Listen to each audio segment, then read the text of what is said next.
Greed in all of its forms. Greed for life, for money, for love, knowledge. Point is, greed is good. I got cash in all my pockets, funds in all my apps. Call up a girl with thorough sales, send her Uber, then Cash App. If she alcohol, I pay gas. I might tip if she got ass. I'm tricking cause I got it. I'm a boss, nigga, don't ask. Yeah, from boss mode to beast mode, back and forth I switch. Ask me a stupid question, I tell you to ask your bitch. Yeah, I'm trapping, I'm balling, I'm hustling, hood rich. Yeah, you wanna know about me, then you better ask your bitch. Yeah, whole money's for show money. I get fast money and slow money. All money's not good money, cause your money be so funny. I'm a boss dude making boss moves with a bad bitch with no attitude. She give me hate with gratitude, then clean my room and cook my food. If you broke, then get fixed, cause it don't make no sense. Being broke is the equivalence of ignorance, you bitch. If you broke, then get fixed, cause it don't make no sense. Being broke is the equivalence of ignorance, you bitch. Yeah, ask me for credit, you won't get it, you're just out of luck. Broke lives don't matter, get your money up. You need a loan until your payday, I don't give a fuck. Broke lives don't matter, get your money up. Get your money up, bitch, get your money up. Broke lives don't matter, get your money up. Get your money up, nigga, get your money up. Broke lives don't matter, get your money up. Yeah, I've been living my dreams. Fucking bitches and getting money off these pornographic streams. Yeah, I know my haters envy me. I live my life doing all the things they do in daydreams. Wake up, I sleep when I'm dead. Rest my eyes instead when I'm not chasing bread. I'm focused and determined to get my bread. For a man that don't hustle or grind won't get fed. Yeah, I got my bitch with yo bitch, cause yo bitch is my bitch. My bitch show yo bitch just how to throw my dick. Yeah, yo bitch is bad, but my bitch is better. Yeah, yo bitch got some ass, but my bitch ass is fatter. That means your bitch is the ladder and your broke life don't matter. Fuck you, just pay me, your feelings don't matter. No handouts, no loans, God bless me with my own. Thank you, Lord Jesus, for I am not broke. If you're broke, then get fixed, cause it don't make no sense. Being broke is the equivalence of ignorance, you bitch. If you're broke, then get fixed, cause it don't make no sense. Being broke is the equivalence of ignorance, you bitch. Yeah, ask me for credit, you won't get it, you're just out of luck. Broke lives don't matter, get your money up. You need a loan until your payday, I don't give a fuck. Broke lives don't matter, get your money up. Get your money up, bitch, get your money up. Broke lives don't matter, get your money up. Get your money up, nigga, get your money up. Broke lives don't matter, get your money up. I am a young, black, rich. If that don't let you know that America understands black matter these days, I don't know what it is. My life matters, especially to my...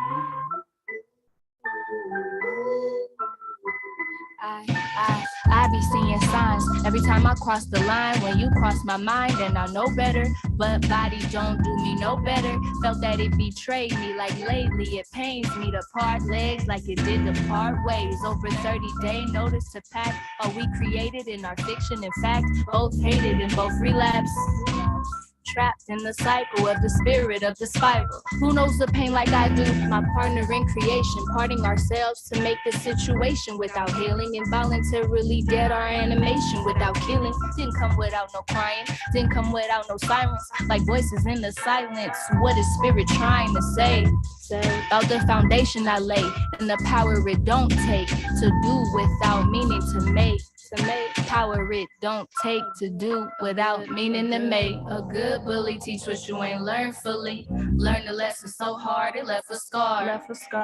A good bully teach what you ain't learned fully. Learn this lesson so deep it won't repeat. A good bully teach what you ain't learned fully. Learn the lesson so hard it left a scar.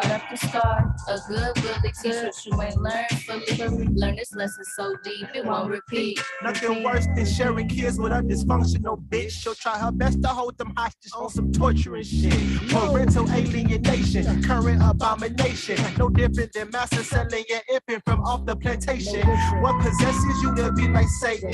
What afflictions had you pick me for tormenting? Codependent maybe from generational trauma. Never in life did I expect to have a crazy baby mama. I preferred a wife raising my daughter without drama. But those must be fairy tales when you are from the bottom. Often our deepest scars come from wolves in sheep clothing, lurking to take advantage of your heart and leave it broken. I pray for every victim of abusive narcissism not to overlook their pain. Yeah, and hopefully you learn a lot from that good bully, so it never happens again.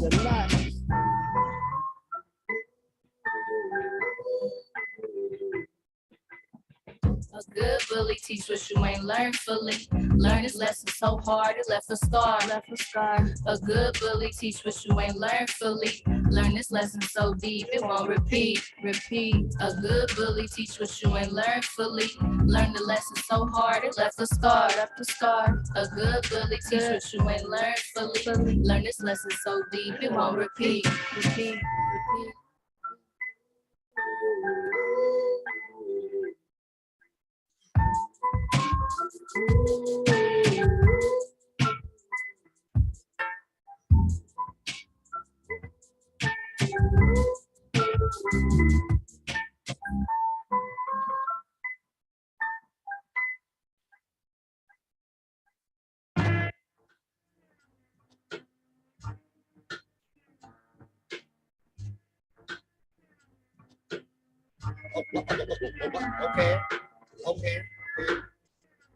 There comes a time, you gotta have change.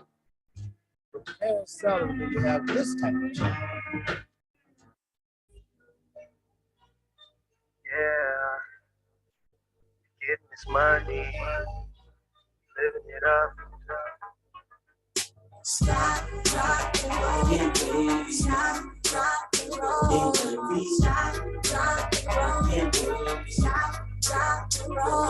Dropping in on 100-foot swell off the coast, drinking my hand blunt lit up to roast, taking no time to relax my mind, floating on the 7 seas, leaving folks behind. See, my grind is all about the wheat and beat, and the shit that I sip to complete my technique. I'm that freak, to street butt naked in the street, for the girls who like my surfboard and their meat. Here's a treat, got you wide open when I speak, as I press fast forward before hitting delete. Ooh, I see, like a stunt on the brink of jumping in the ocean just so I can think. At the bottom, got drugs? Yeah, I got them, and if you need something, yo, no problem. Thumbtack, living life on the road to success, getting wavy out dispensaries when I'm out west. Yes. Stop, drop, and roll. Stop, drop, and roll. Stop, drop, and roll. Stop, drop, and roll. To 2 a.m. in the morning and we still ain't done. Crack a dawn with this party till I see the sun rising up from the east, drink still ice cold. Rolling up another one because I'm feeling bold. Yeah, I got to be at work before it strikes 6. Got a bird in my lap and she's stroking my stick. I slide in the big dick and the girl starts to drive at the snap of the whip. Yeah. Wild horses on seesaws, penetrating whole rawhides and no draws. No flaws, no lumps or bumps on the snacks. I tide a wave, smash smooth like the Cadillac. Ooh, I drive down her avenue. Thumbtack refuse to lose, to leave it in while I'm busting, spray it all on the map. I'm Pinocchio, baby, I got some strings attached. Come on. Stop, drop, and roll. Stop, drop, and roll. Stop, drop, and roll. Stop, drop, and roll. One more hit, one more shot, take it to the top. Champagne bottles go pop, go pop. In a Kia Forte, being chased by the cops. This shit don't stop. I'm on the freeway, 94 headed eastbound. Swam in a swimming pool of alcohol and drowned. So wavy, swerving lanes and stuff. The big bad wolf I huff and puff, and blow the whole house of cards away. Spitting bars on tracks with no delay. Yo, did you hear what I say? I drop chocolate until I see Judgment Day. Ricky Bobby shaking bait, while the girl is passing cake. Ain't no limit what I make. I stay wavy while I stay awake. Stop, drop, and roll. Stop, drop and roll. Stop, drop and roll. Stop, drop and roll. Y'all party people going through your dance. Get your wave on, let me see them hands to fall. Stop, drop and roll. Stop, drop and roll.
She makes me sweat when she brings that heat. She's melting my head cause she's diving deep. She's too much fun, it ain't even the end of the week. I scream OMG, you're so strong, my knees get weak.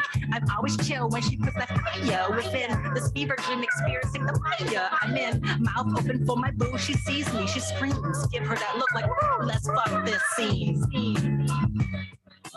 I screw the boys, but I love this girl.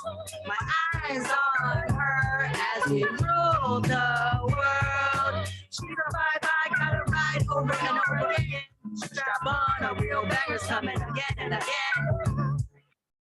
So I'm hyperventilating a little bit. If I fall over, pick me up because I've got some things to say.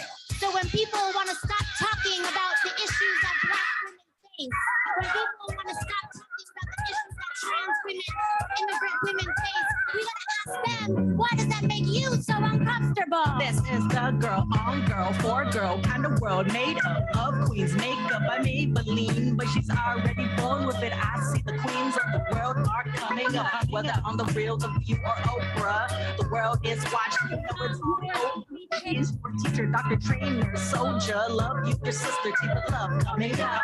I hear her dream inside of her melodies. Let the woman dream, screaming melancholy.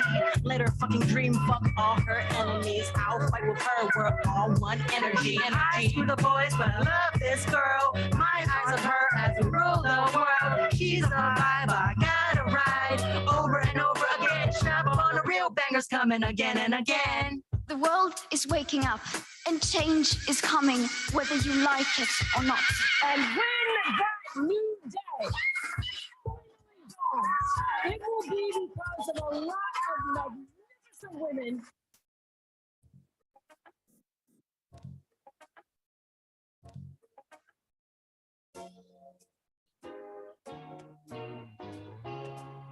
I feel good.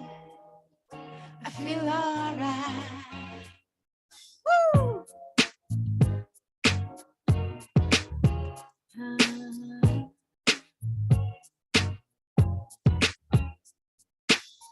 Ever wake up in the morning and you're feeling like fine? Had a hard night's sleep, got a lot on your mind. Gotta tell yourself to relax, just be cool. I feel good, I feel right, I feel alright. I feel good, I'm okay, I feel alright. No matter what nobody say, gotta do what you do. Live up, praise God, just do you, do you. Don't let the worries of the world get in your way. You feel good, you feel fine, you feel okay. I feel good, I feel right, I feel okay. I feel good, I feel right, I feel okay. I feel good, I feel right, I feel okay. I feel good, so good, so good, so good. I feel right, so right, so right, so right. I feel good, so good, so right. Everything's gonna go my way. I feel good. I feel good. I feel good, so good, so good, so good. I feel good, so good, so good, so good, so good. Yeah, what's up, everybody? This is your boy DJ Rowe. This is Anna's Global History Radio. Anna, you in the building? Yes, I am. All right, let's do it. All right.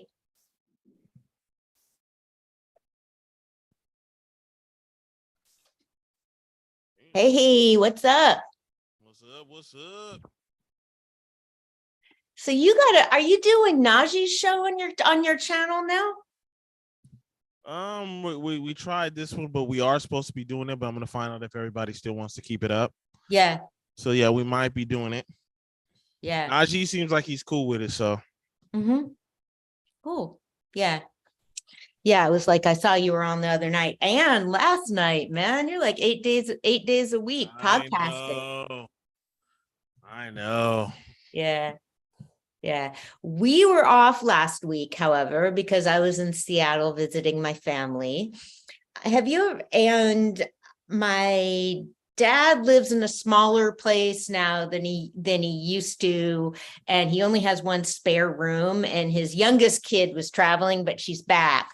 So I had to get an Airbnb, which kind of strange. I've never stayed in an Airbnb in I've never stayed in an Airbnb. I used to do Airbnb when I was really broke, and I'd sleep in my living room and rent out the bedroom for Airbnb. So, it wasn't much money, but it was something. So, it was fine, but I haven't wanted to do Airbnb myself because it's hard to relax when you're staying in somebody else's home. Right. Yeah.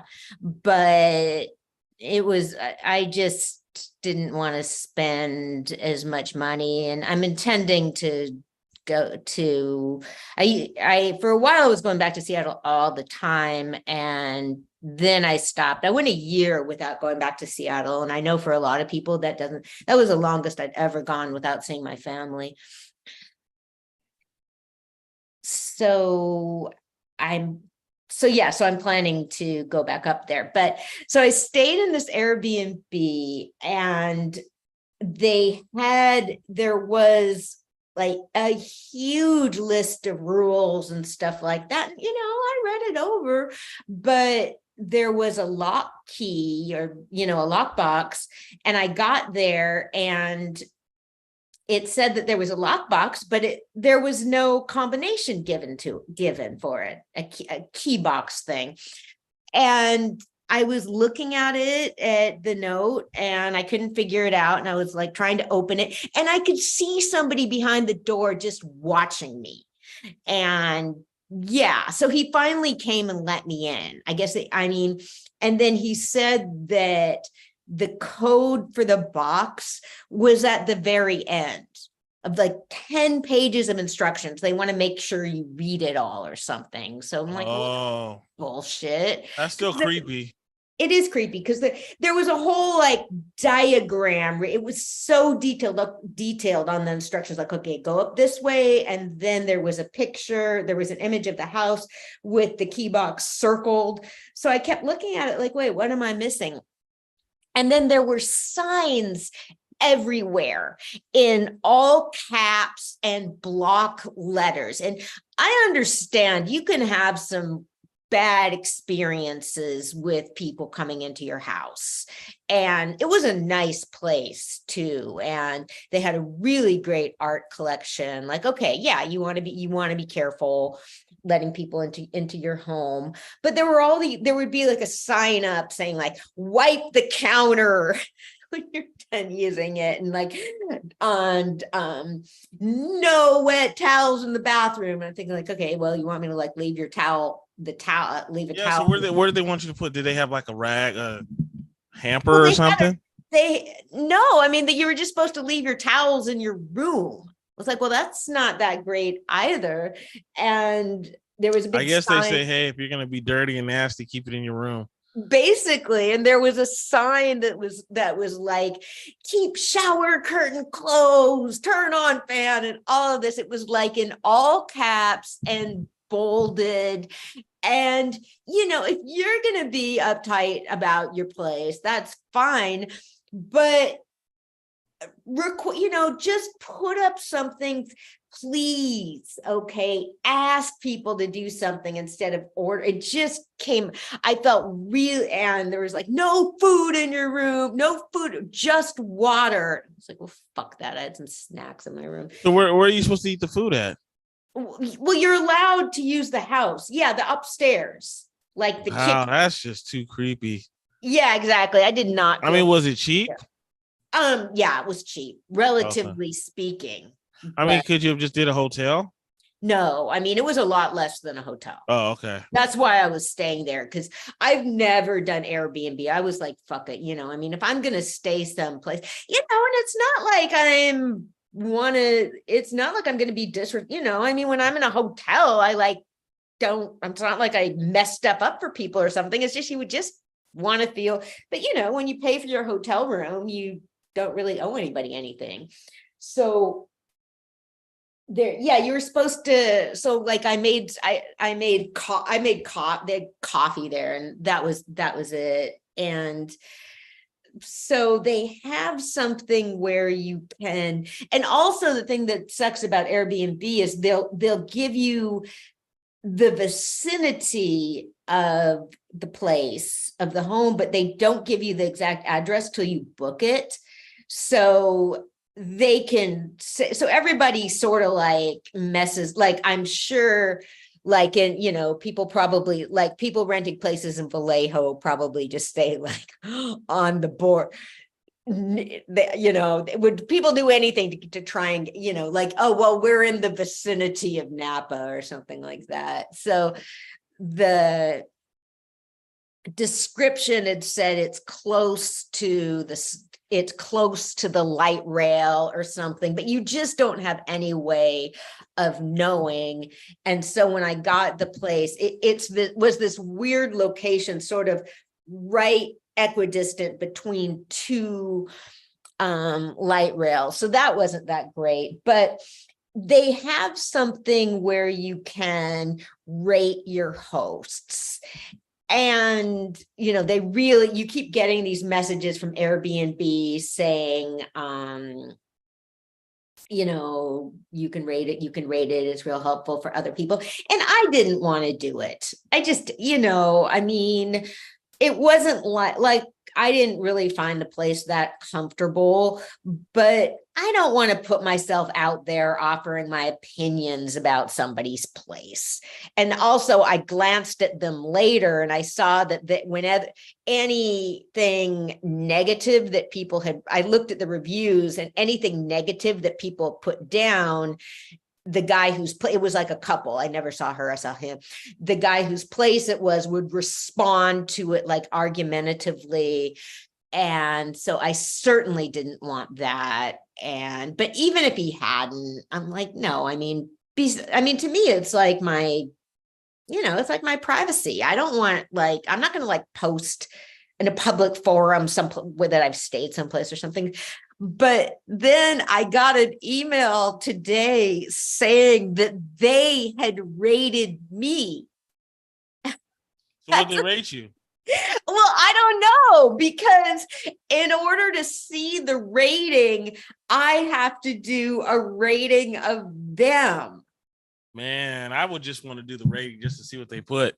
I know. Well, it says that you can it says you can see it. You can see it in like a week or so. I can see it like by the time I'm able to see it, it'll be like 3 weeks afterwards. So yeah, I can see it like on the 20th. And I'm real curious. I'm like, what the fuck? But yeah, I was like, no, I am still not going to do it. I am just not going to rate these people. I don't know. I mean, it's kind of like complaint. I'm just sort of like, I don't want to put that. Unless the play, it's not like it's dangerous or something. I just don't want to put negativity out there, basically. So yeah, so I will report back after the 20th and see how they rated me as a guest. They're probably like, oh, she left wait, did they know it was me that left a washcloth in the bathroom?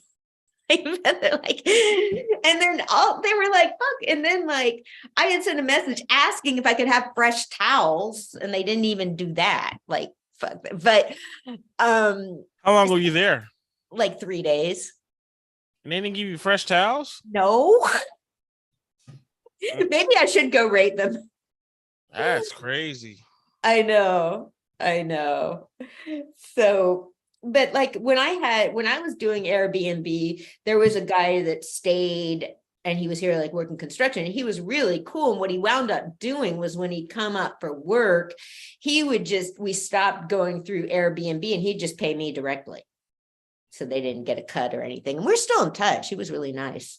So I don't know. So I'll find out. But I mean, I kind of was like, fuck, I don't want to do this again. But I don't know. I mean, you can find cool people a lot of the time. I mean, if you can, I'll probably give it another try and stay someplace else. And now let me ask you this for all the people out there who are watching this. Do you think it's that much cheaper than a hotel? Yeah. It's like a real big difference? Well, yeah. And yeah, because there's gradations. Like you can, there's even places where you share rooms, which I wouldn't do. But yeah, because the one I did, you have your own room, but there's a shared bathroom. And so, I mean, that's no big deal. So, yeah, it was significantly cheaper than a hotel, even a cheap hotel. And it was in my old neighborhood, kind of. So I thought that would be kind of cool. So yeah, so it's certainly less than a hotel, closer into the city or something. So, but yeah, I'll keep my eyes out because I have, because it's certainly I don't know, you just don't feel that comfortable. But I mean, most people are pretty cool in general. So yeah, it's just annoying that they don't give you more, they don't give you a better idea about the location. That's the main thing. But yeah, so that was if anybody wants to know how these people rated me, we can find out after April 20th. Yeah, I want to see this. I want to hear about this one. Uh-oh. Creepy. So, okay, there was big news in Tennessee this week. There was a mass shooting at it was a I can't keep it was wait, there was a school shooting and a mass and a bank and a bank shooting or anything, but anyway, there was a demonstration at the state capitol in Tennessee that was organized by students. It was young, it was youth, like a bunch of them. And so there's two state legislators there who are both Justin Pearson and Justin Jones. They're both Black and they're both 27 years old. So, I mean, they look very different, but I mean, of course, the TV screen managed to get it fucked up. But one of them, Justin Jones, was actually born in Oakland. So I was looking to see, I wouldn't have, he kind of looked like somebody I know, but so they were out there joining their constituents, basically. I mean, they're young. This is a young movement. And they just have, like, there was a photo of, somebody who they said was a teacher, who was Justin Pearson had his arms around her and she was just sobbing. And I was like, wow, this guy's real. And he has studied he's not a reverend, but he preaches. He's studied at divinity school. So yeah, he's a pretty cool guy. And so they were expelled from the state legislature and so they were speaking or something. And I was trying, because of course, by the time I saw it, was like, okay, Tennessee legislators expelled. So I couldn't even see what the justification was, but they'd been speaking and first they cut off their mics, but yeah, they claiming that, so the legislators claimed that, that something, okay. And it's like, okay, this is a party that thinks that does not have a problem with January 6th. I mean, it was just, and one of the Republicans was going off to Justin Pearson, saying that he was having a tantrum. I mean, every fucking word, everything he said was so racist. And I was looking at it sort of historically, and I'm like, that guy's dad lynched people. I mean, it just was, and I just not even like the guy wasn't, it's just permissible. I mean, so they were expelled, and one Democratic lawmaker who's a white lady stood with them. What? Like, okay, there's got to be more than 3 Democrats in the legislature, but nobody else did it. And she was kept in by one vote, basically. So they went out to get, so they're like now known as the Tennessee Three. And the lady was a teacher, and there was a mass shoot at a school where there was a mass shooting. And so she joined the legislature after that. So she's kind of, so she's like their mom's age or something. So they're sort of like so like the three of them are like walking along together with her sort of in the middle. And she's just saying like, this is the color of my skin, basically. And like nobody's dissimulating. So yeah, so Kamala Harris went to Tennessee the next day, which was fucking cool, man, because a lot of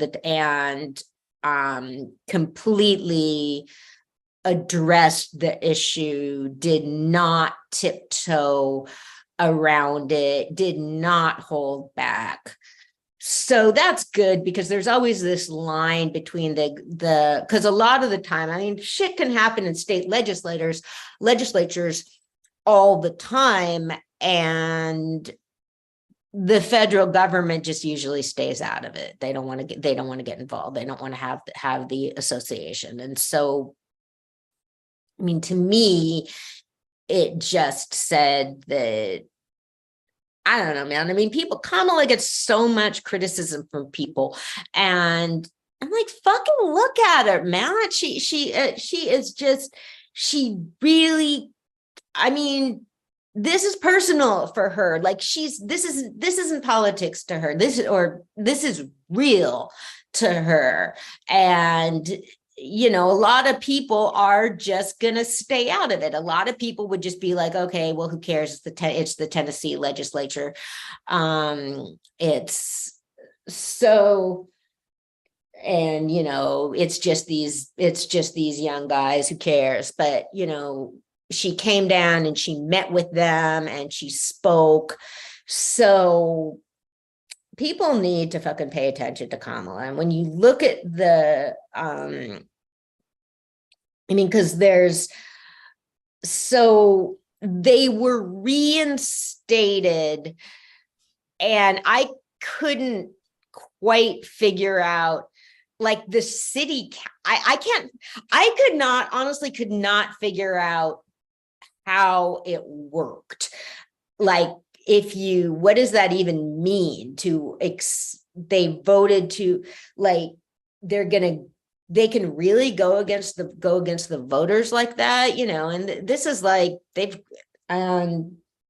so I don't really understand all the legalities of it, but basically their hometowns reinstated them. I think that's the thing, like, they could be kicked out, but then their local people just reinstated them, so they're back. And so, yeah, so that is the Tennessee Three. It's the sort of thing, you just look at people like young people like that, and you're like, okay, going to be president or something. And that I just feel that that's Obama's legacy. Like, I was thinking back to, like 2008, like, okay, where were they at? Like, what the fuck is it now? It's like, okay, where were they at 15 years ago? So I just feel like there's definitely a generation that I certainly have hope for, have hope for, because they kind of, I mean, they weren't, you know, you've probably seen the pictures. There's pictures of them all over going like that and stuff. I mean, they are not holding back. One of them has, they're not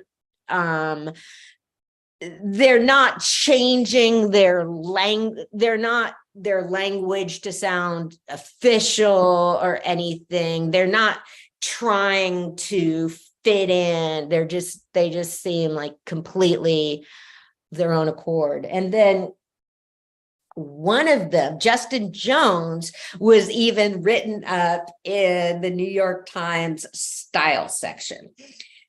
The style writer for the New York Times writes about politicians. She writes, so does because they write about image. So Justin Jones wears a white suit a lot of the time. So to me, people wearing white suits, to me, it just says like, man, you must not drink coffee or something.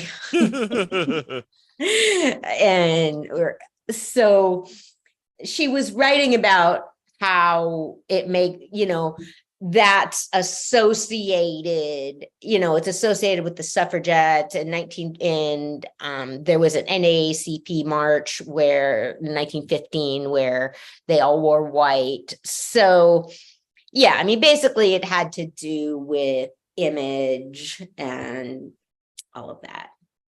So, but I don't know. I mean, hopefully this will backfire on some of them, or I don't know, but these guys are not going anywhere. And I guess like it must be one of these, like I think one of them is from Memphis. I don't know what. I guess Tennessee must be like Texas, maybe, where there's certain pockets that are really liberal. So I don't know much about Tennessee. Me neither. So.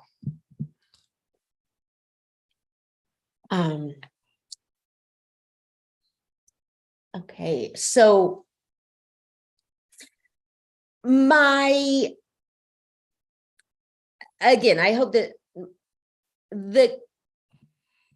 the cynical or the calculating part of me was thinking this could be good for Kamala Harris. Because, yeah, you see what I'm saying? Yeah, because what needs to happen is for people that haven't voted to vote. I mean, there's a whole numerically, the people that are still supporting Trump aren't going to change their minds. And then you have and then there's the whole, like I was reading today that people are, the whole thing with like Biden's age, people are saying that if Trump runs against Biden, then people won't be able to use that against him because Trump's just a little younger than he is. But if a young Republican runs against Biden, that's gonna be rough. And so there's just these constant complaints about how Kamala's not like, Kamala's not like, people are always complaining about her. I mean, like Democrats are always complaining about her. So, I mean, I just think she's one of the things that I guess apparently that people used to say about Hillary Clinton was that she just was always so cautious and holding herself back and tense and stuff. And then when she was more herself, people really liked her. And I think that's Kamala's a different generation. I've never thought that she's never really given the impression of like, she's a politician. She can't say whatever she wants, but so, yeah, she just needs to get people fired up and not try and walk a middle road or anything with it. But yeah, people need to get fired up. People that haven't voted need to vote, or people need to get register your friends to vote. You got to just build on what you know, because I think that I mean, I think Biden's doing fine. I mean, I don't care. I don't think it matters if you forget. I don't think forgetting somebody's name or something really matters, or or he, I mean, if you're in a position where you're, oh, okay, this happened to poor old Jill Biden, Dr. Jill. We were talking. Okay, this is oh, well, okay, we're still on the Bidens. Biden is in Ireland right now with his sister and his son. And I gotta say, man, if I were Biden, I would want my my recovered substance abusing son to stay the fuck out of the way. I mean, have you seen the photos from his laptop? Yeah, I remember. Yeah. To me, I'm gonna be honest with you. I don't understand why people are tripping off his son. I mean, that's his son to me. Well, yeah. Well, I get what he's trying to do, but everybody got family members that are kind of messed up. You know what I'm saying? Well, they do. But he's the president. I know that, but that's still like if they wanted to be petty back, I'm pretty sure Donald Trump got some crazy people in his family. Well, you could say one of his cousins is a drug addict or something. I mean, you see what I'm saying? It's kind of like, oh yeah, but well, shit. I mean, well, Trump's whole fucking children are like a bunch of grifters, but I mean, Hunter did. I mean, it was he took some. I mean, he did trade off of his associations with his dad to make money. And it's just stupid for people to, it's just such a stupid thing to do, because you're going to get caught in this day and age. People, before there was as much, not even just social media, before there was 24-hour news and all of that, people could get away with a lot more, but they can't. And so, but yeah, I mean, he's pretty much, that's my son. So I just would, I mean, I would just want him to stay the fuck out of the way if I were Biden. But I'm a little harsher than Biden. So anyway, he's in and then like he was accused of not recognizing the Prime Minister of Great Britain, and people are saying that and then people are saying that that Biden is insulting Great Britain because he's not going to the King's coronation. It's not inauguration, it's a coronation. He's sending his wife, okay? He's busy.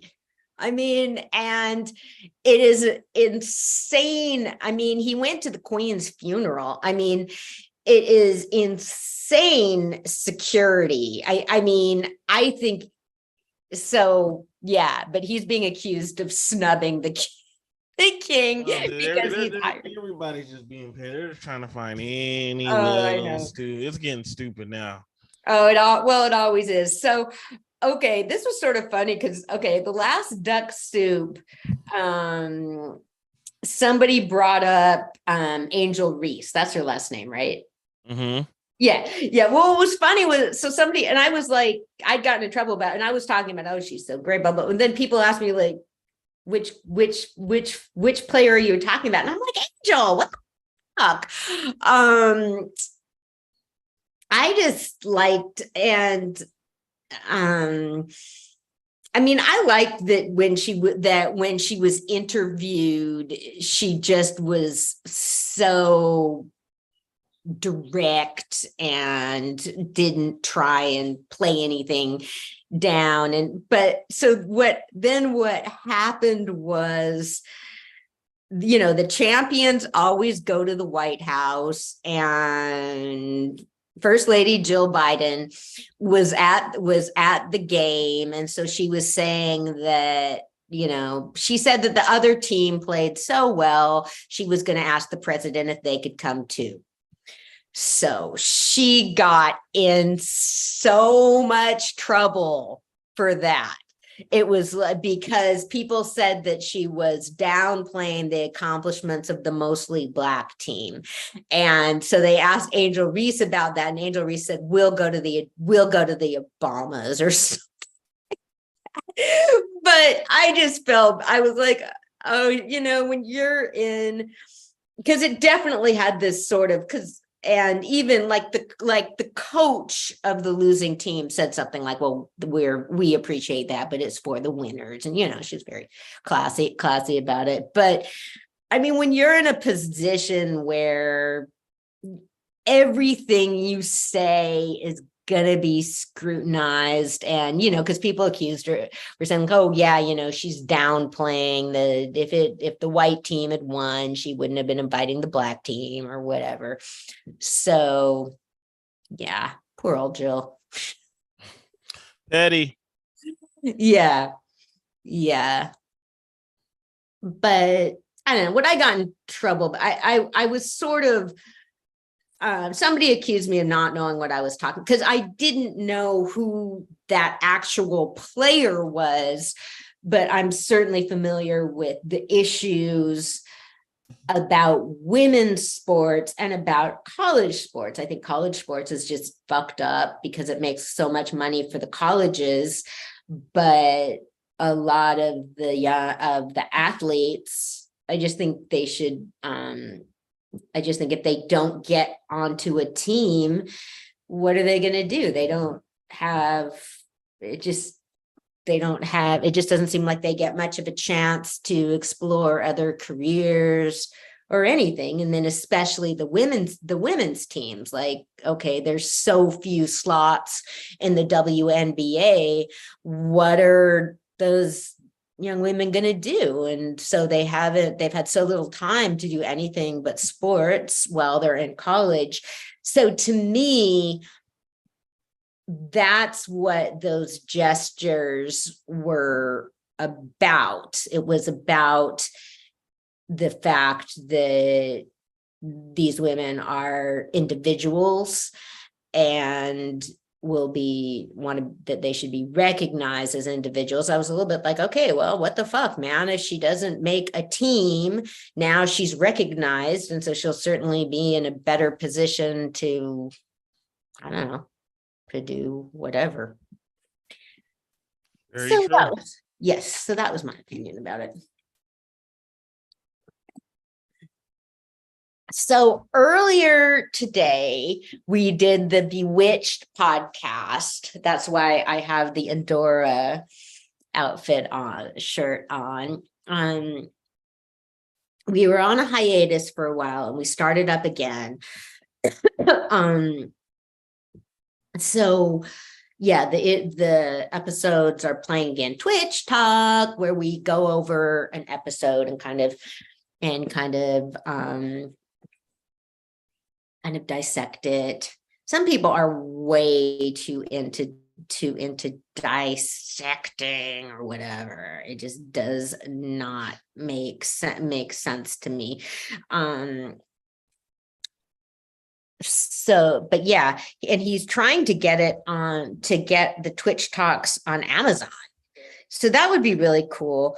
I mean, because it just kind of you just need to cast your net wider in a way. Like, yeah, there's people that are going to be really interested, but you can't be regional. You got to be national or international or whatever, because there's people that are super interested, but it's not like there's a ton of them.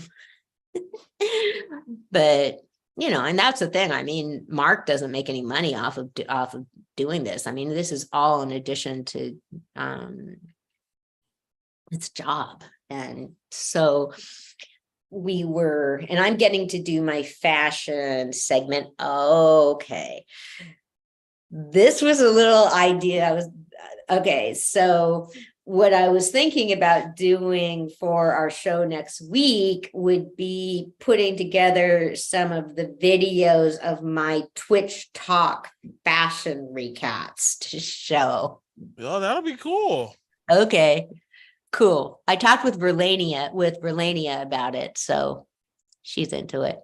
Yeah, that sounds cool. I like the idea. Cool. So yeah, I'm glad we're starting back. So now we can probably just do it regularly now, don't you think? Yeah, I'm down. I'm with it. Good. So yeah, we should just make it like 6 to 10 or something. Does that work? Yeah, I want to do it though once a month. Yeah, once a month. Okay. Yeah. No, 6 to 10 will do, or even if it's a little, as long as it's once a month. I don't want to do it 2 or 3 times a month.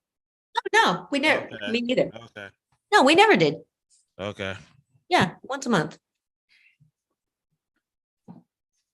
Yeah, I'm down. I'm with it. Cool. Good. Yeah, get it going again. And yeah, because I just want to do something different. So, but yeah, because I noticed that like a lot of stuff is going 6 to 10. Like the live music, even like live music at Bambino's, and the comedy, they're starting a lot of stuff at 6. So that's cool. People can get in for that.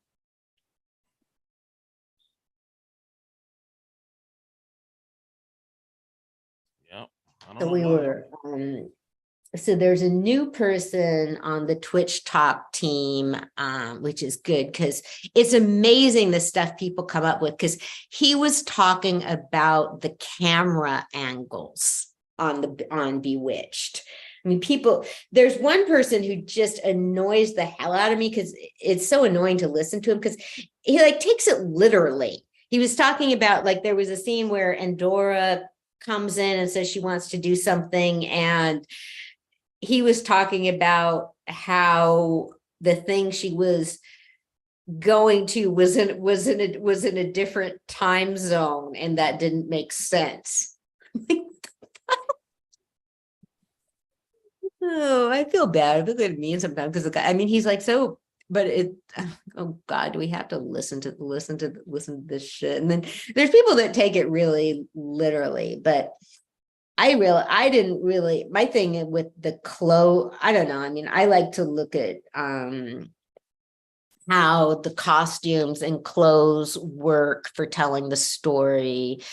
And I realized today I just didn't kind of the function of stories. So yeah. You want to take a break? Yeah, let's do it. Okay. Yeah. And it's Global Radio, y'all. Let's do it. Bam. Yo, this is that dude, Abduction Radio. This is your boy, DJ Rowe. We getting down. It's the water, baby, the water. To these meadows, into our nation, the delivery, my quiver, be reverberating. Paper catastrophe, apostrophes for the beat, and to the pen man with the getaway racing to the zone. Where I wanna go, safety zone. I feel at home. Rappers home, rappers home. Today we gotta deal with the beast. That's why I always pray to the east. Yo, and practice what I preach, and be sure that I drink on some water. 8 cups a day, it's good for my body. I need it like mama's love it, like food for mama's oven. It's good for my health, more important than man-made wealth. I need it in my body, I need water, not a Maserati. Woo, man, I feel refreshed, man. My soul is feeling it, man. Drenched with the water, man. I was thirsty for a while, but man, I'm feeling it, man. That water, baby, that water. Man, coming up Georgia Street, man. Hooked up with Tiara and Age, man. Woo, man, they quenched that thirst. Water, definitely water. Adrian, give me please a pen that's permissible for me to pen with. My environment to pen with. Strongest sword, the word. Cut fresh, slice meat. Special lime juice and ice. Easy peasy, lemon squeezy. For the spice of life. Nice and easy. All that we get from the struggle makes the flavor spike just right. Words of Afro samurai, racing, looping through the sky. I accuracy of a radar. Mouthpiece on the radio. Follow your star.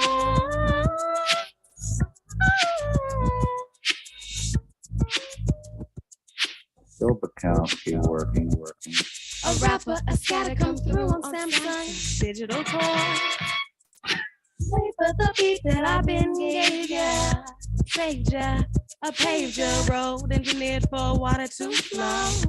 Delivery, river reverberating. Apostrophe for the speed. My response to the pen man, give me a pen as fast as you can. Hey y'all, help me shout it if you can. On Instagram.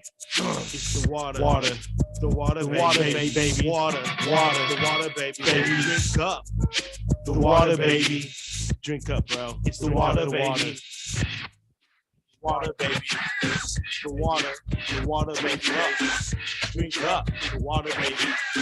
Drink up. The water, baby. It's the water. The water, baby. The water. The water, baby. Drink up. Drink up. The water, baby. Drink up. The water, baby. Man, it's your boy DJ Rowe. Yeah. Purified, you know, kidneys is clean. You know, the water that cleans my soul. You know what I'm saying? That's what the water do, man. It do. Glasses a day. You're straight. The water, baby. The water, baby. The water, baby. The water, baby. And we are back, y'all. Anna, you in the building? Yeah, what was that? You? Yeah, what were we just listening to? That was you. That was Age's song called Drink Water. Yeah, man, Age is unstoppable, man. I told you out of nowhere, huh? Damn, yeah. Well, he sucks at self-promotion. I asked him if he wanted to like incorporate his book into our show, and he never got back to me. I'm like, You gotta bother him. He got a lot of little stuff going on. I know, but it's a book. He's barely, you know. I'm like, you gotta fucking promote. I know. Yeah, but I know. No, I mean, no, I know better. It's like I asked him, and so, you know, I tried.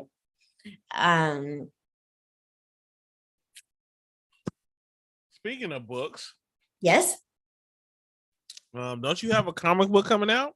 Oh, I do, and I was vacillating. It's close to being done. I'm so yeah, actually I'll show some of the images in our I'll show some of the images after our next break. I'm just so, I want it to be I don't know. I mean, I just want it to be over with because I want it to be out, you know. I'm so sick of working with people.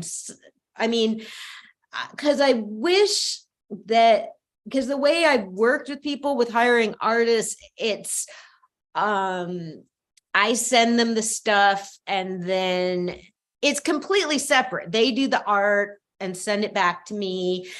I would like to work with somebody who also felt that it was their project too. And I don't like feeling like, and so yeah, I'm just kind of I don't know. I don't like feeling like I'm asking for something. And I'm like, I don't like feeling like I'm asking for something. I'm like, fuck, I'm paying the guy. It's like, yes, of course I should be able to like ask for stuff, but it's close to being done. And, you know, I mean, it's pretty fucking dope, but you know, then I'm going to need to worry about, distribution and all of that.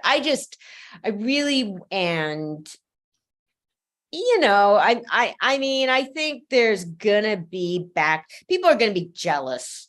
I think people and because I think people already have this attitude that you know, because of what I did with Bayard Rustin Symposium. I mean, I didn't like wait for anyone the fact because you know, I mean, it's my thing. I went and did it, and I didn't. You know, I think people thought that there were people that probably just assumed I should have gone to that. You know how people are, and I didn't.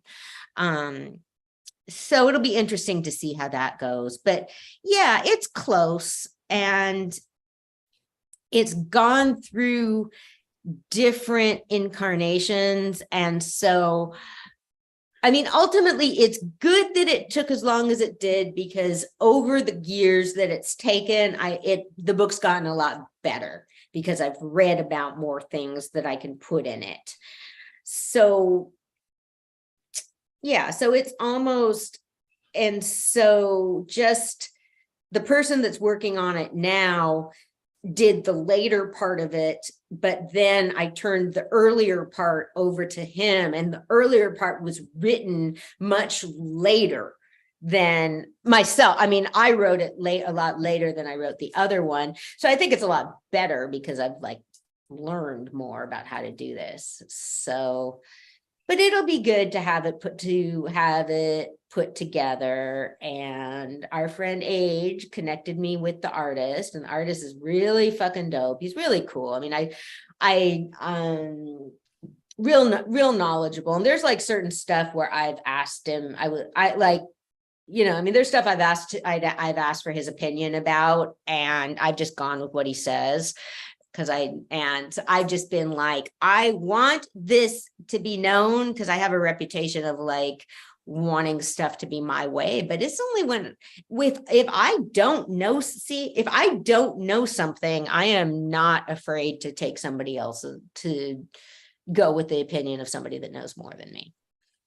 So yeah, so it'll be cool. It's getting there. It'll just be, and you know, I mean, just what I would like, because there's even like there's a lot more that's written, but I don't want to I'm not going to fucking self-publish again. I just don't want to.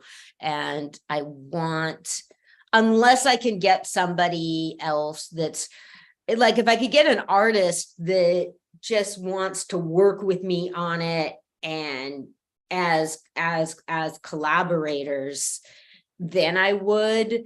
But it's just too stressful to try and pay somebody. And yeah. I understand that. Yeah.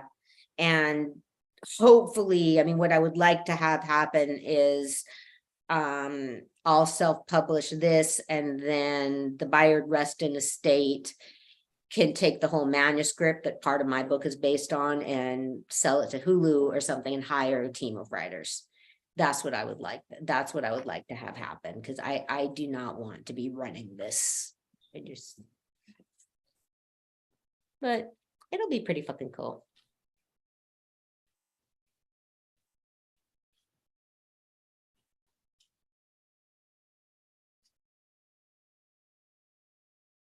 So Dianne Feinstein, who is 89 years old, senator from California, she's been off work for 2 months. So 2 Democratic members of Congress have posted publicly asking her to step down or something, and to be asking for her to be replaced or something. And so she put out a statement that she was asking the Senate Majority Leader to replace, because the problem is, I mean, it's just, you can't do that when you have a job like that. You just like, and then the senator from Pennsylvania has been hospitalized for like a month or something with depression. He had Senator Fennerman, he had a stroke last year. And so to me, like, you can tell he's impaired. I mean, to me, it's like, it's fucking nuts to be you know, to run a campaign like that, and after you've had a stroke and become a senator, which is just so fucking stressful. You know, you're always, it's like 24/7. But you know, the problem, and you know, fucking fine, you know, Feinstein hasn't been, you know, I mean, she's not cleared to go back to work by her doctor. It's been 2 months. She's 89 years old. The problem is that the kind of people that run for office you need to have a really big ego to run for office. And you kind of need to think that people like that think that they're different than everyone else. Yeah. Very true. Yeah. Yeah. You have to be. You kind of have to be to run for office because it's so fucking crazy. You got to think that you've got something that other people don't. So that's why it's real hard for any of them to step down. And well, I mean, 89 years old, God. Yeah. She's like past. I mean, I know the retirement. I mean, she's way past the retire. She's just go anyway. Yeah. That's too long. Dude. That's just too long. Yeah. I mean, there's other senators that are in their 90s too. I mean, her husband died last year. And so I thought you know, for a lot of like old people, when one of them dies, it's a huge thing. I mean, you know, a lot of time the other one doesn't live that long afterward. And so, yeah, I mean, I just can't see myself working until I'm 89. No. You know what I'm saying? Because it seems like even when you stop, I mean, you done already, you know, your better years, you done already let them go. I mean, it's just, man, the earlier the better. The earlier you can do it, the better. Well, I mean, my dad worked into his 80s, but he loved what he did. So, but yeah, and there's still people but you know, I mean, yeah, she's made mistakes. And so anyway, people, I mean, I didn't vote for her in the last election. So there's people, there was even people that, so there's you know, and she only even announced a little like recently that she wasn't going to run for office in 2024. Because then people, but the problem is, I mean, a big part of their job of Congress members' jobs is sitting on committees. And something needs to get past a committee in order to be voted on. So she's on the Judiciary Committee. And so Biden's judicial nominees have been held up because she's not there to do her job on the committee. And I'm like, you can't you know, I mean, that's what the fucking politics, you know, like you are holding up the country. I mean, Biden needs to get as many judicial nominees in as he can. I mean, Trump like changed everything. I mean, Trump managed to like get so many people through. I was meaning to look at I swear somebody on the Supreme Court better fucking step down so that Biden can at least get another justice in there. Man, I just knew they were going to make everything crazy for Biden, dude. Yeah. You know, I mean, yeah, it was like Ruth, you know, it was like Ruth Bader Ginsburg. She should have fucking, I mean, you know, she should have she should have fucking stepped down while Obama was there. And I think it's kind of like, to me, Democrats are such fucking wusses. I mean, Obama should have told her to step down. I mean, I think that so many Democrats just fucking assumed that Hillary would win and that it would be fine. And, you know, for me, I don't know. I'm gonna plan, you know, I think is, you know, hope for the best, plan for the worst.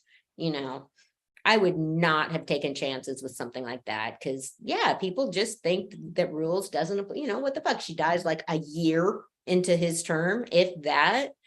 So, yeah, that was really ridiculous. So, yeah, because he's got to try and get somebody in now because if he tries, because next year, since the Republicans are so much smarter than the Democrats, they're going to be able to push it through. The same way, you know, there was the whole thing. Obama wasn't able to appoint somebody, you know, his final year in office. And I think he just didn't give a shit personally. I think he could, I think he could have gotten it if he wanted to. I think he just didn't care and didn't think that it was necessary because he thought Hillary would win. So, you know, because what the fuck? Trump got people in like a week before he was voted out. So, yeah, you know, I mean, anybody who thinks Republicans aren't smart isn't smart. So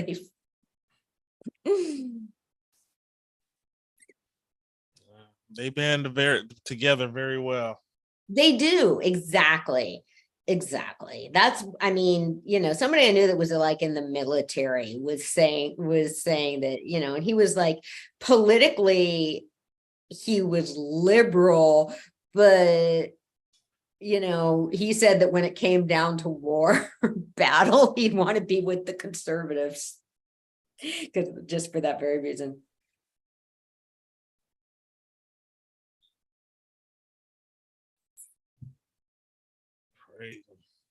Yeah. So, and besides, like, you know, people need to figure this shit out with the Senate so that we can get Barbara Lee in there. Because, okay, the people running for that have announced that they're running for the Senate, one of them is Katie Porter, who's a Democratic congressperson from Southern California. She's one of these people that what I've learned is, you know, she's one of these people. She won, her district leans conservative and she managed to get elected, but she just was barely reelected this past year, like barely. It was close. And now she wants to run to the Senate. I don't think anybody that has a close race in their own fucking district should be able to run for a state office. However, I hate to say it, like, oh shoot, you know what? Kamala had dropped out of the race before the California primary, right? Because I remember at the convention, you know, well, of course, there were still like the burn dog pricks there. Burn dog. You know, he's always going to get in there and fuck it up. Because, yeah, I mean, it was frustrating to me that, of course, that California wasn't backing Kamala like I thought they should. But that was, you know, I mean, so yeah, so we don't, you know, you just don't,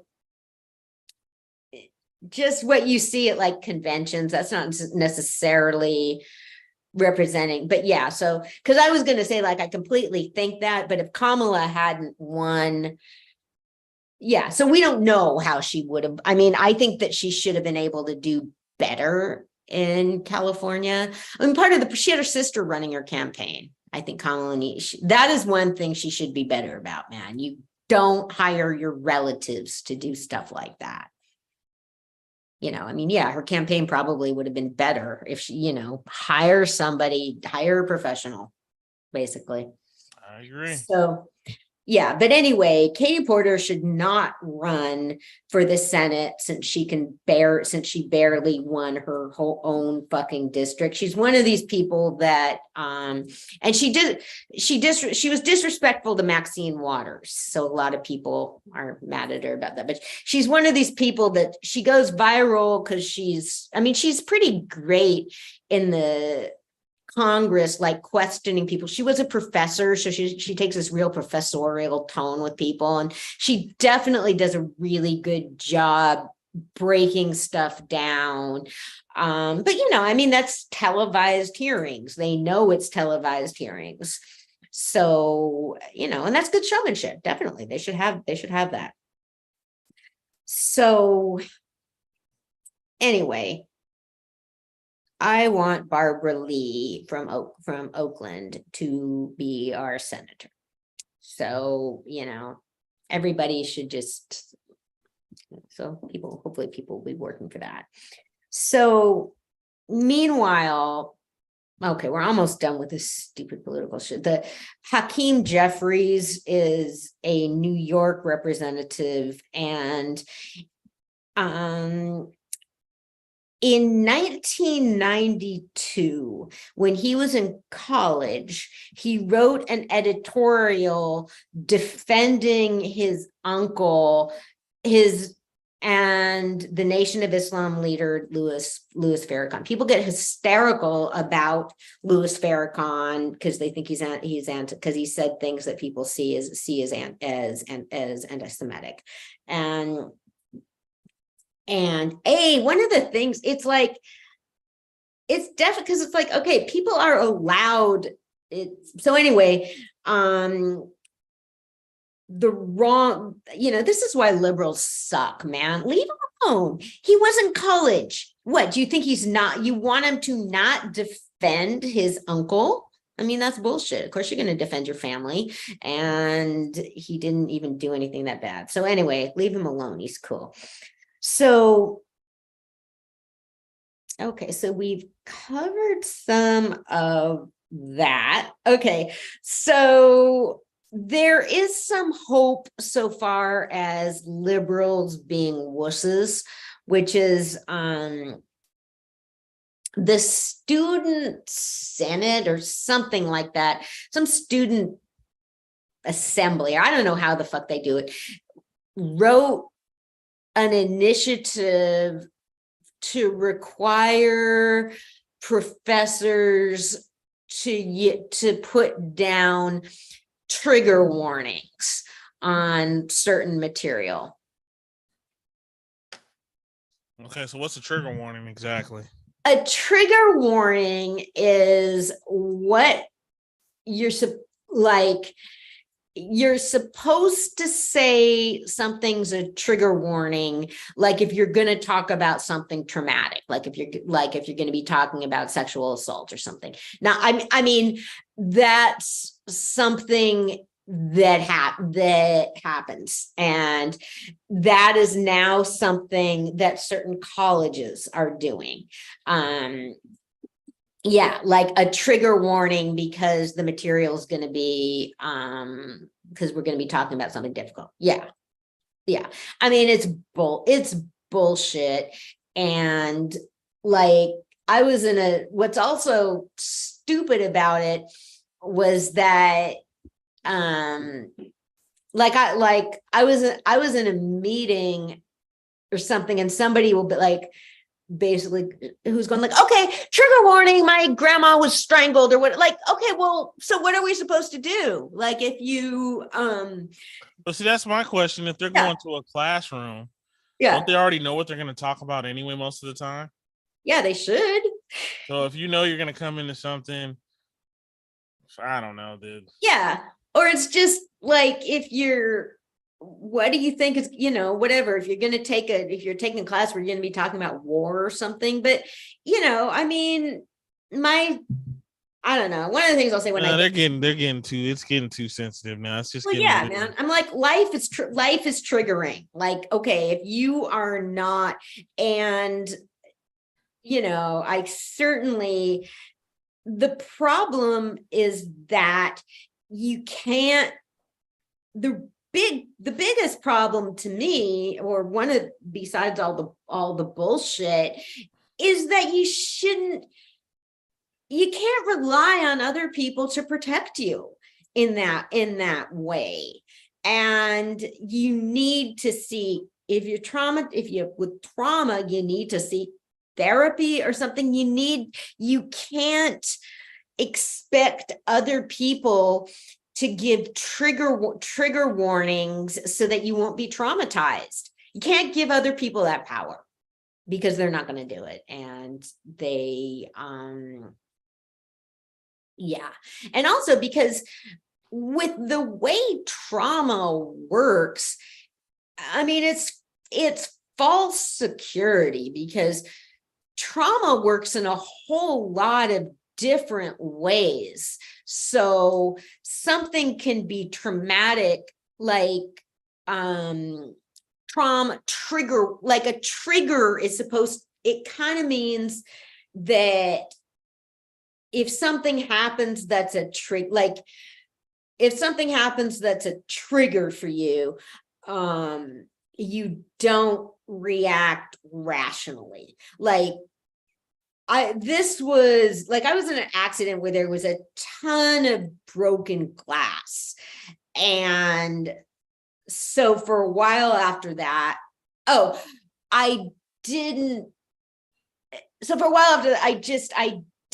like broken glass, or like I don't know, if something broke, I mean, what the fuck was I going to do? If something broke, I would need to sweep it up or something. I mean, but basically, like, so if I was really triggered or traumatized, that could mean like if something broke around me and there was broken glass, I would really freak out. That would be the logic of it. Like, whereas I just, I mean, for a while, I just really didn't like sweeping up broken glass but I mean, so just for an example, I mean, that's what a trigger means, but it can give you PTSD, but it can be a lot of different things. Like somebody can be triggered by a song or something, like, or yeah, but that's crazy, man. Well, yeah. So so if you say that so trigger warnings is just because like basically that's saying like, okay, well, I think this could trigger somebody, so I'm going to give a trigger warning, like warning. Well, people get triggered by all sorts of stuff. So yeah. We need to be able to, you got to deal with yourself. You cannot expect other people to protect you. So I have a question. What if I'm triggered by trigger warnings? Sorry, I've said that too. Yeah. What's supposed to happen? Exactly. Are you going to stop trigger warning me? Exactly. I don't know, dude. It's just corny, man. I've said that in a conversation. I'm triggered by trigger warnings. God, man. Yeah, I really get Chris Rock now. I understand Chris Rock now. Yeah. And Dave Chappelle. Yeah. Yeah, people, we're letting people get too sensitive, dude. Exactly. It's just getting to be too much to me. Exactly. And it's just, and you're putting, because if you rely on other people to give you trigger warnings, other stuff's going to trigger, you're putting your health into somebody else's hands. You're putting your safety into somebody else's hands. That is just not good. We need to rewind and go back to the past a little bit. We need to get rid of all this. This is just getting too much for me, dude. It bothers me, dude. That's just, I just can see it now. Now, about a year from now, everybody's going to be saying trigger warning, and it's just going to be annoying. Oh, they have been it's been going on for a while, Rogan. Oh, okay. I think it's just, I haven't seen it yet until you said it. Well, I think you just don't necessarily, I mean, I think you're not necessarily in like social realms where people are going to be talking about it quite as much. But anyway, what I was getting to is that the president of Cornell University vetoed it. Like, yes. Good job. Yeah. Yeah, if you're that Yeah, we don't- traumatized, you need to stay home. yeah. If you're too traumatized, stay home. You did. You did, man. I mean, I had PTSD from something. I stayed home Yeah. for a long time until I was like ready What to did go. they say? Stay home, get help, get a little help Exactly. for yourself until you're ready to come back. Exactly. You know, until I was like ready to go back I out. mean, what happened to that? I guess people don't do that no more. They don't get help for themselves. They just go around Well, just putting them. They do, because in a way, it's not like it doesn't. Unfortunately, I think sometimes people have gotten too much help. I think if you've got That's what too it much, is, because yeah, I don't care if that ever came out like that. I would never say that. I don't care. You just, if I say it and you don't like it, yeah, I don't know what to tell you. I mean, I'm not saying trigger warning to every little thing I say. It's just not gonna exactly, happen. exactly.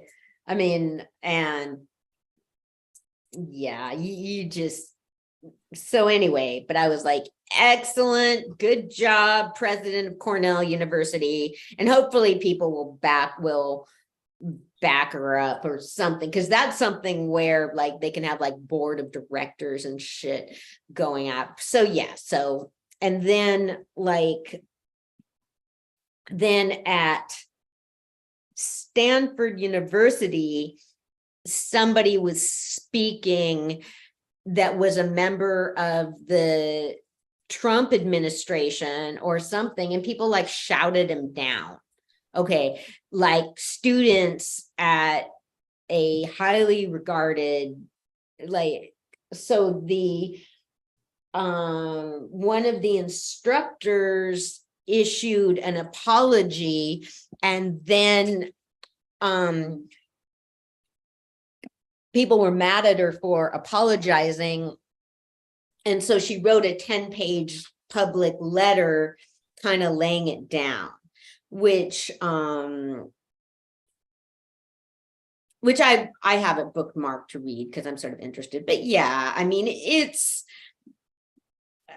I don't know, or, you know, okay, like it's sort of like if you you know how, okay, like sometimes, you know how like sometimes people can, you know how sometimes like when people break up, they don't want you to invite the other person to things. Yeah. Yeah. Well, you know, that's not other people. And I will confess, way back. I mean, yeah, and I was guilty of that once. I mean, I was way back, like in my Jessica Brown era. I was Jessica Brown, man. So I was yeah, I got mad at a friend of mine for inviting somebody that I'd had an issue with to a party, and I was wrong. You know, I mean, it was I shouldn't have done that. And you know, basically, I don't know if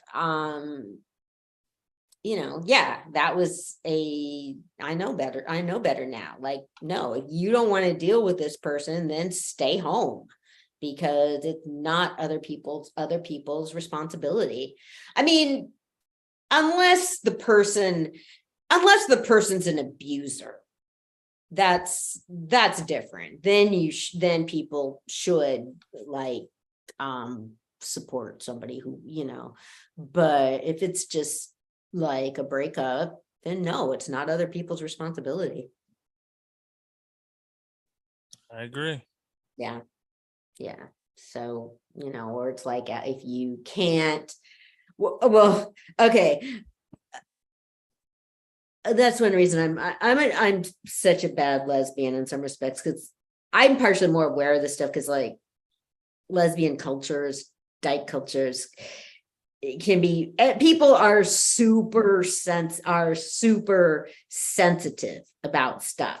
Like I knew people that would break up, and they come up with these like, okay, you can go to this bar and I'll go to that bar. People will say like, oh no, I can't go there because such and such. And I had a girlfriend I broke up with, and you know, she would leave me these messages saying like where she was gonna be or something. And I was thinking like, I don't give a shit. Go where you want to go. I don't play that way. But yeah, so there's people like, you know, I was going out with somebody, be like, no, I can't go to that party because my ex will be there and I'm not allowed, I'm not allowed to go. So that's partially why, yeah, I'm aware of all that stuff. But okay, so I think let's see what suits. So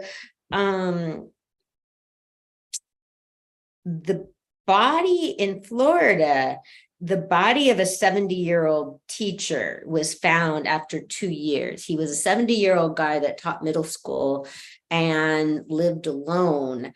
And so he was not reported missing until he didn't show up for work. See, I live alone. I'm always like nervous about stuff like that, like whether I disappear. Like I'm not really, but a little.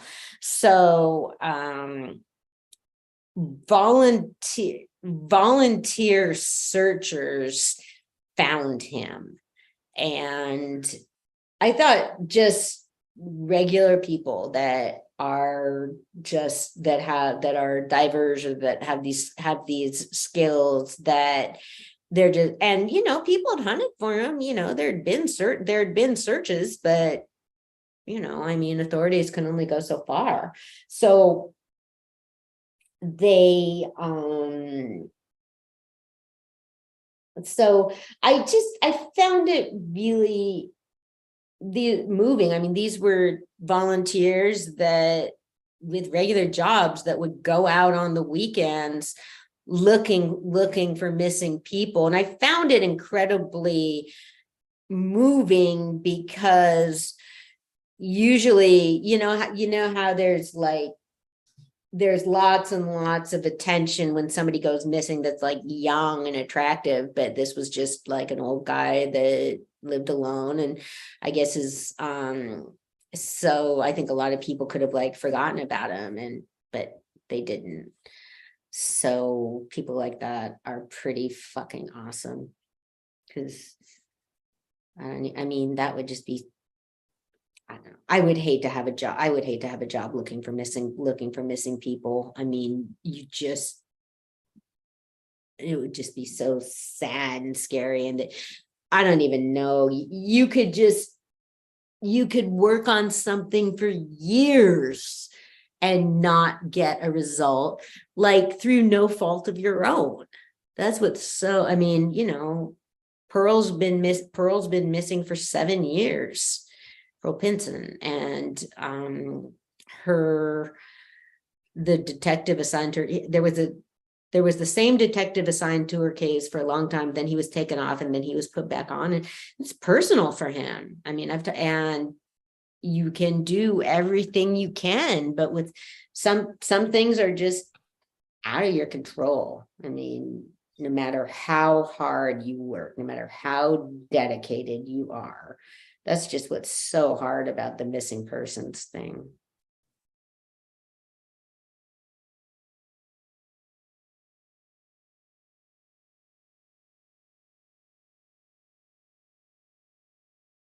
So I was reading a memoir this past week by Thomas Hoving, who was the director of the Metropolitan Museum of Art from 1965 to 1977, or maybe 1966 to 1977. And I read about, he was one of those people. A lot of people knew he was somebody that was good at getting press, and it's kind of like a local celebrity, like New York celebrity, local celebrity, or people knew, like my dad knew who he was from the time. And it was just so different. But I mean, of course there were famous people, or well-known people, but it's not like it is now where you just know who so many people are. So his memoir was called Making the Mummies Dance. He was a art historian and he worked at the Cloisters, and that's the branch that's in a separate location than the Met. It's their medieval branch, I guess. I've been there. And then he was Parks Commissioner for a year, and then he was appointed to be Metropolitan Museum of Art director. So it's just a huge operation, and basically he felt that a lot of his job was just buying stuff. So basically, I mean, it's got to be, like your job is like basically spending other people's money. He'd have $100,000 that he could just do whatever he wanted with. He didn't even need to ask. He could purchase whatever he wanted. But art gets even crazier expensive than that. So and then, so organizations like that will have a board of directors who are all real wealthy people, really. And so he would bring up things he wanted. And so these were people that would just say right there, like at the meeting, like, okay, I'll pledge 200 grand. So he was so Thomas, this guy did not give a I mean, he wrote the book like several years after he'd stepped down as director, but he did not give a shit. He was pretty mean about people. So that was kind of funny. But he was writing if you have a job like that, you can just decide that the museum needs a certain thing. So he decided that they needed a certain painting by the artist Diego Velázquez. So I'm pronouncing it wrong. So what they did, there's this whole process because they're trying to like outbid other organizations, but they had to do all this research. So what they would do when they found a piece of art or artifact or something that they wanted, he decided they wanted this certain painting. So like a couple of them, like 4 people, would go to England where it was going to be auctioned to observe it, to see the condition of it. And then if you have a valuable piece of art like that, it's going to be under guard. And so they would figure out some way to get the guard out of the room so that they could touch the paint or something to see if it was a forgery or and then they would, in order to decide further, they'd bounce over to Italy to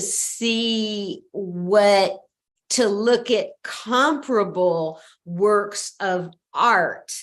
And this was all just to decide about buying a painting that, I mean, I think it went for maybe 5 million or something, but it was just and then he would be figuring out like, okay, they could like borrow. But basically I was like, okay, people like that, I mean, they're not fraud. They were probably flying first. They are not going on the cheap. That's going to be, so you're paying for flights, hotels, food, and all of that for people to go check out. I mean, what a fucking racket, man, for people to just go check out a painting that you still need to raise a bunch of money to buy. I'm like, didn't anybody ask, well, why can't one of you go or something like that? So yeah, so that was pretty funny. And so he just would, and so there's big, intense rivalries between museums, and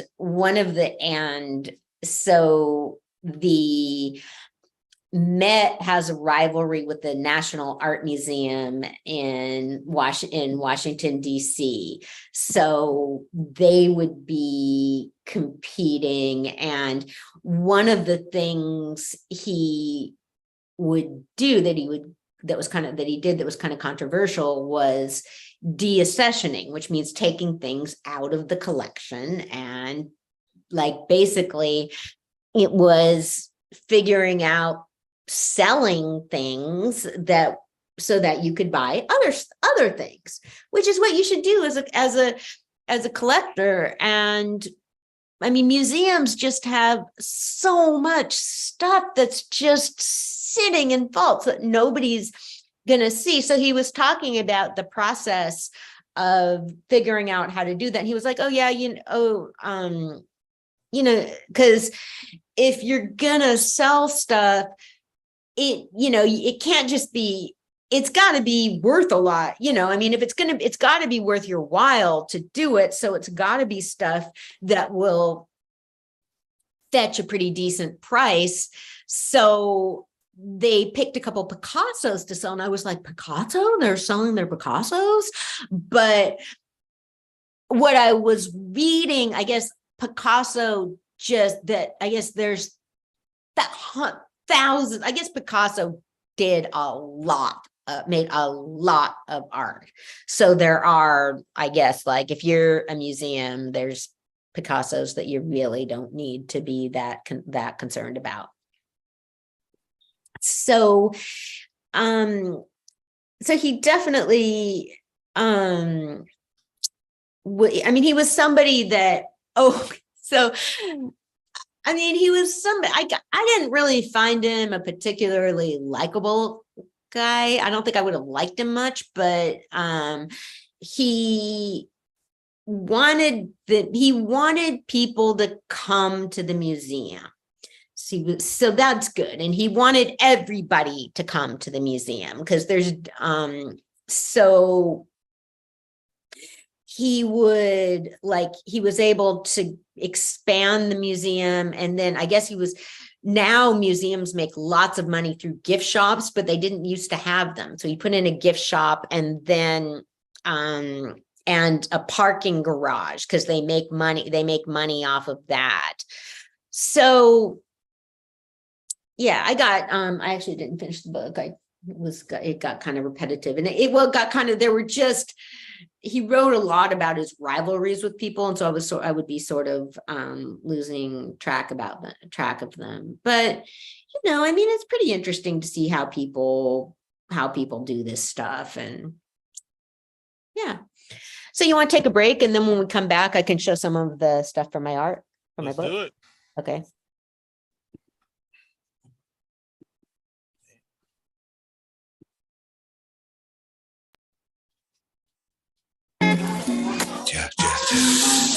Fatty.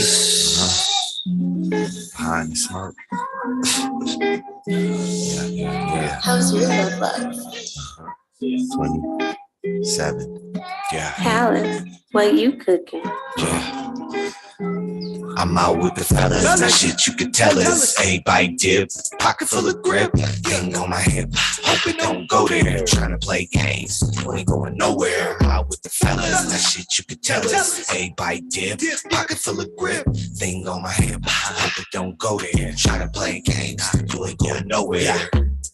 Friday night, fresh off of work, kids good. So some fun I search. Hit up the squad, what's the plan? I'm headed to the action, no I'm not playing. Pull up to the spot, packed crowd. Walk through that bitch, puffing on loud in my section.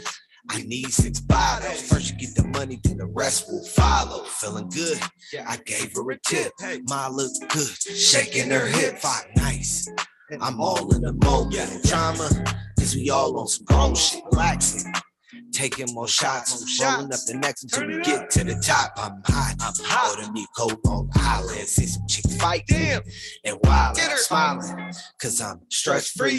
Fucking with my fellas and some young OGs. I'm out with the fellas, that shit you could tell us. Everybody dip, pocket full of grip, thing on my hip. Hope it don't go there. Trying to play games, you ain't going nowhere. I'm out with the fellas, that shit you could tell us. Everybody dip, pocket full of grip, thing on my hip. Hope it don't go there. Trying to play games, you ain't going nowhere.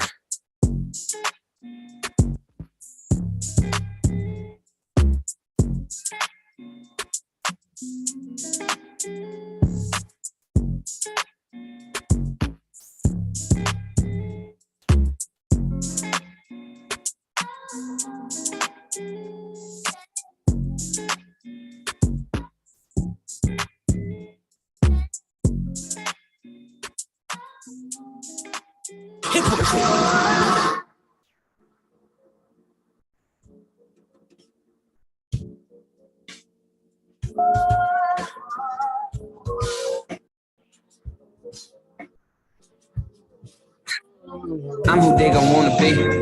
I'm what they gon' wanna see. Hoes gon' wanna date a nigga like myself when lights come on, I'm who they peep. I'm selling niggas a dream. I'm taking these bitches' innocence. Where did the world go wrong? I don't know when, I don't give a shit. All I know, give me my paper. All I know, give me my check. All of those who don't respect can suck a dick and meet the tech. Suckers get to meet the maker when we meet and not detect you sending threats. Put a hole in this esophagus for talking out the side his neck. I'm out here selling cocaine, eggs and his weed, even got the lean. I grew up inside the dope game. Me broke, what the fuck you mean? Couple $1,000s in my jeans, chopper in the trunk like a spare tire. Mama brought me hood on finest, to be honest, I still can't spare tight. Fuck a job, fuck good credit, fuck a loan, if I can buy it, then it's dead it. Fuck love, fuck a girlfriend, matter of fact, after we fuck the fuck around me.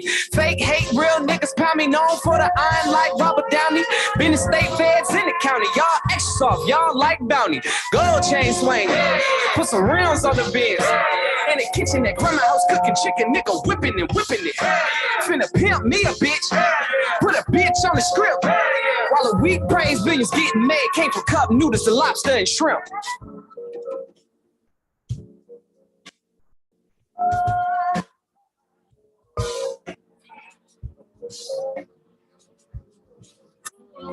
I'm what they don't wanna be. I'm what they don't wanna see. Hold on, wanna date a nigga like myself and knock him in the record streets. I'm selling niggas the truth. I'm giving these bitches inspiration. I know somewhere we went wrong, but we'll be Gucci. All we need is patience. All I know, knowledge is power. All I know, power corrupts. Your oppressor idols on your dresser, and that's how I know that you stuck. Black nigga never killed a member of the clan, but killing his own fam. Never commit a crime out the country or another state, only your homeland. Stressing his mama while she support him. She second guessed the option to abort him. His daddy a pimp and killer, but they caught him. Independent women, household bottom, suffer from lack of identity. BT a nigga remedy. Niggas be shopping that look like they popping and on the low those women tendencies. Build credit, why buy wealth when you rent a place and you still working? Lease it, fam, build yourself a plan so when you trade it in, shit is still worth it. Real feel me, fake hate a nigga. Want to judge and debate a shit. I know the system that created niggas, the reason behind all this craziness. So open up a book, let your spirit get empowered. Watch a fake coward has the power towers blown like a flower, nigga. Stop all that nigga shit. Stop being ignorant. I bet when you finish it, you will bear witness that you been listening to hypocrites. Ooh, yes, we are back. Anna's Global History Radio. Anna, you in the building? Yeah. Yeah. Want to make me a host so I can show some of the pictures? Yes, let's do it.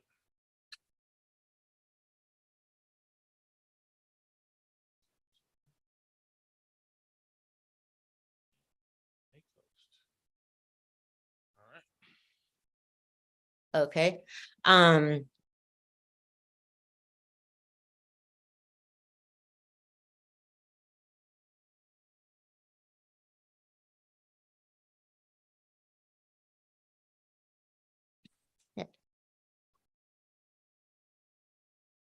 Okay.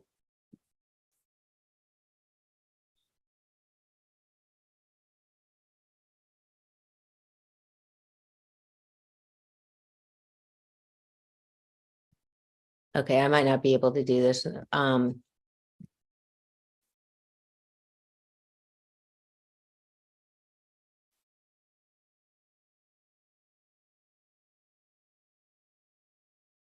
It's a new computer. Okay, dope.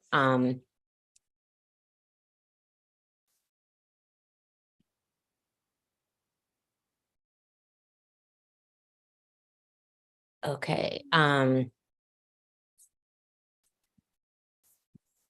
Cool. Okay.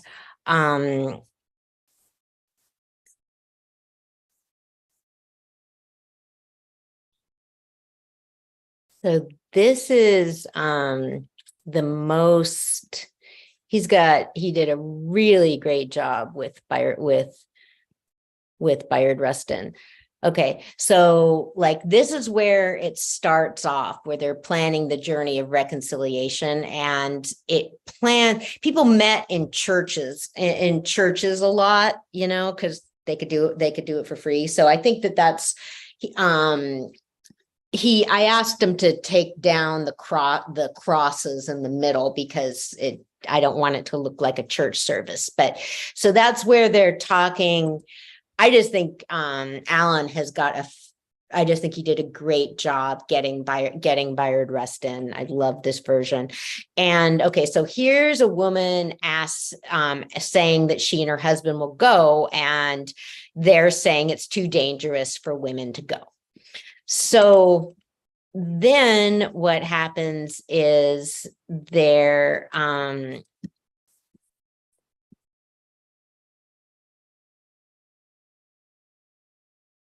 so then they are working on no, this isn't his. Where the fuck is his?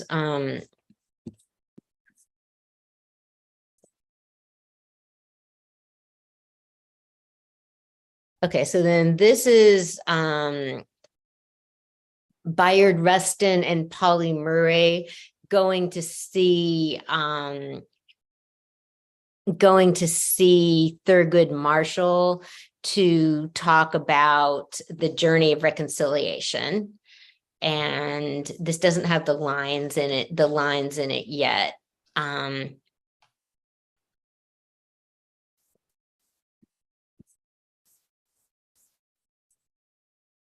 And this is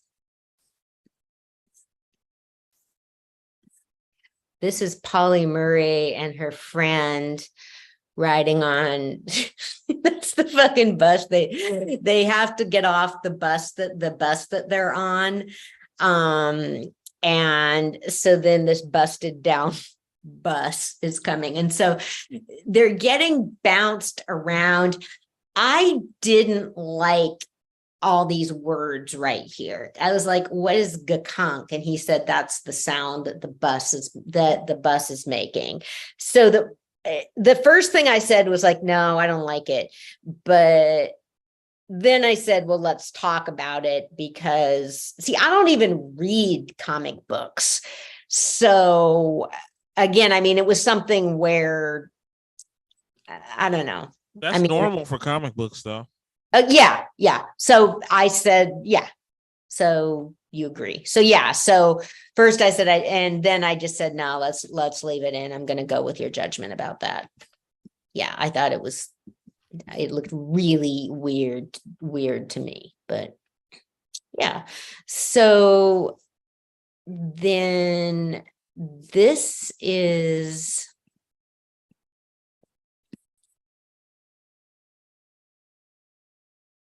This is the chain gang scene. And because I wanted it to be, you know, I mean, you got to show that it's not a nice place, but my feeling is that people are well aware of all that, and I don't really need to. So I was like, okay, what happens in the book is this guy, the guard, like hits the guy next to Bayard Rustin, but I was like, okay, I want it to show that he's gonna hit somebody, but I don't want to show the actual violence. And this is this is a scene where Bayard comes into the room, into the bunkhouse or whatever it's called, where they stay, and he finds one of the guys is stealing his stuff, and Bayard says to him, "I told you could have whatever you wanted." And the guy says that he likes to keep in practice stealing. And this is so this is him doing the chain ganging stuff. And then I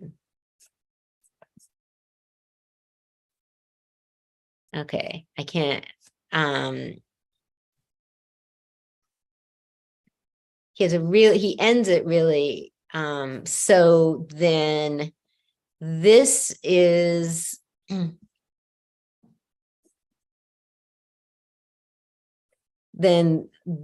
Polly Murray and her friend. See, what happens is some of it I can't really quite figure, because what happens is they're having this argument about whether women can go on the bus trip.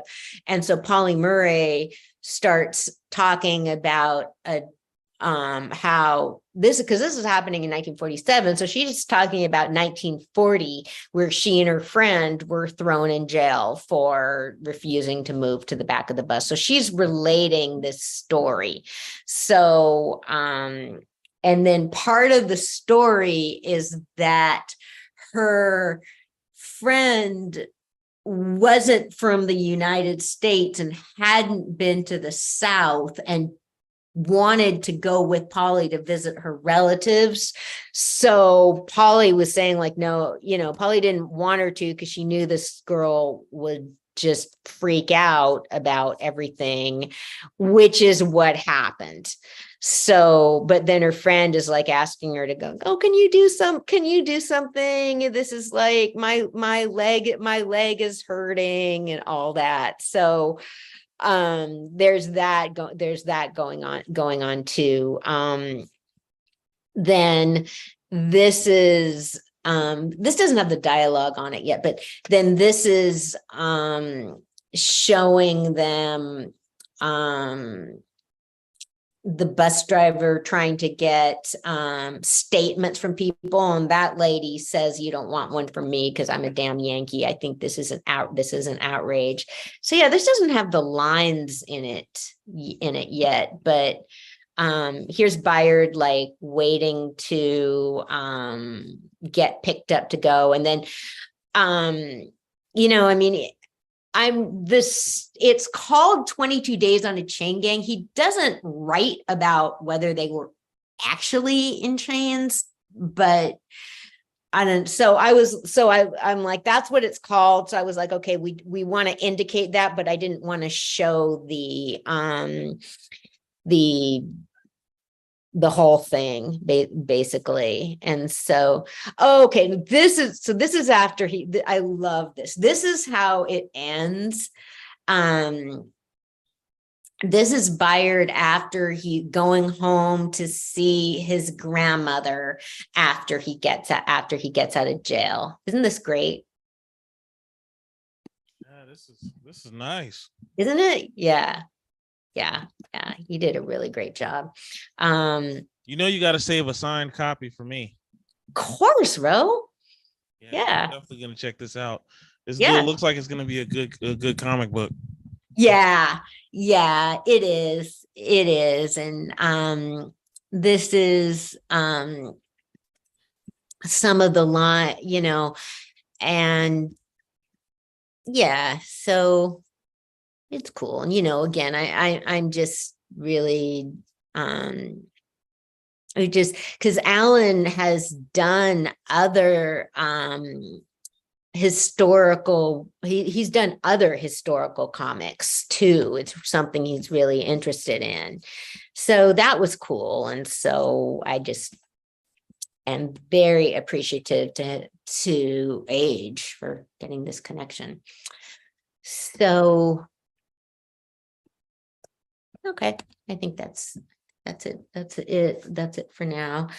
The other thing I was reading was NPR quit Twitter because Twitter is insisted that they put down a description that they were a government entity. So they went off Twitter because I was like, that's bullshit. They're like, yeah. So that's good. So people are just going to need to, I mean, who the fuck knows, man? Twitter's crazy. And